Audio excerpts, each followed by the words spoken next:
Men nima demoqchiman, ayollarimizdan iltimos qilmoqchiman shuni.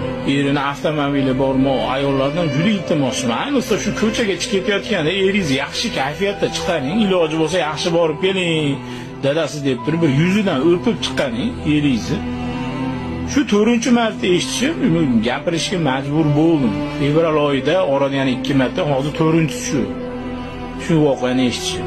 Ayoli bilan janjallashgan, ozgina bir notinchlik bo'lgan. Ertalab ketgan ishga shu voqea bo'lgan.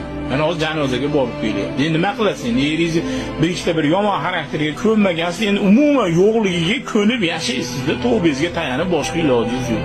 Erlaringizni ehtiyot qilsangiz-chi, yaxshimi yomonmi o'sha sizning eringiz. Ehtiyot qiling. 100 marta, 1000 martadan telefonda gaplashgansiz erga tekkuncha. Turli tuman joylarda ovqatlanib erga o'zi zo'rg'a tegib olgansiz, tegib olgandan keyin shunaqa ishlar qilasiz. Ota-bobamiz ko'rmagan eri bilan ham yashadi-yu, onalarimiz